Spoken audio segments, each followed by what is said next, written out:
Hello there, parents. This is Dr. Hefty Tago coming to you once more from the Town Square Learning Centre in Basildon, Essex, where we love teaching and we teach our children to enjoy learning.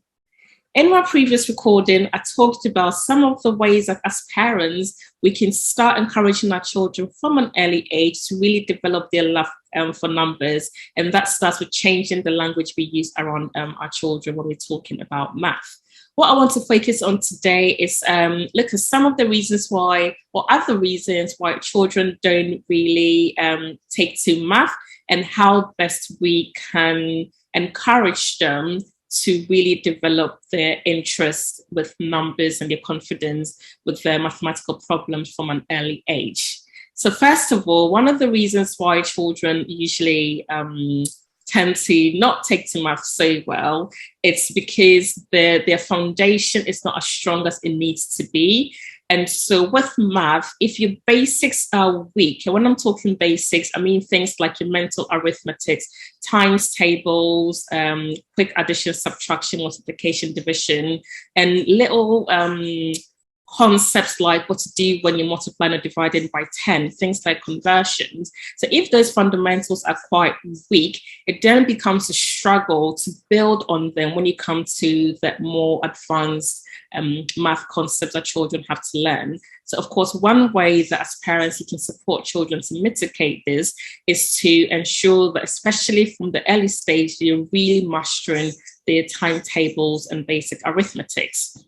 And then another reason why children tend to not really like math so much is the whole idea of, well, what's the point? When am I ever going to need math?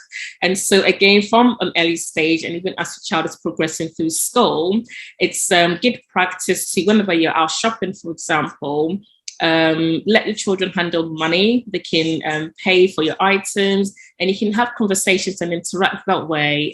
So, okay, say if your item cost you £8 and you're giving the teller £10, how much change should you be getting?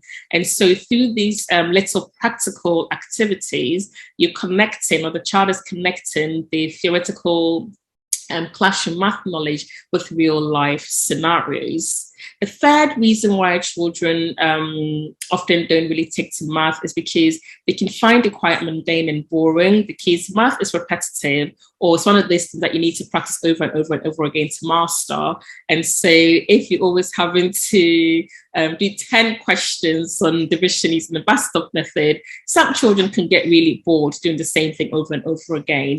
So one way, again, that we can address that is to vary the kind of questions that your child is practicing around the same topic. And so if it comes to division, for example, you can do the basic division using the Bastov method, or starting with the opposites. So if 10 times 2 was 20, was 20 divided by 2, and then moving on to more advanced application concepts like word problems. So, you know, you have to share 6 pizzas with 3 people, how much slice each person get. So varying the regular practice that a child is having to do on a particular topic. So again, the final thing that I would add on in terms of really encouraging that regular practice and interest in that for math is making use of all the amazing online resources. There's so many gamified math apps out there now that children can be learning and playing with at the same time. So in the next recording, I'm going to share a lot of these useful gamified math apps that your children can engage with. So they're playing whilst learning to help establish that love with numbers. Stay tuned.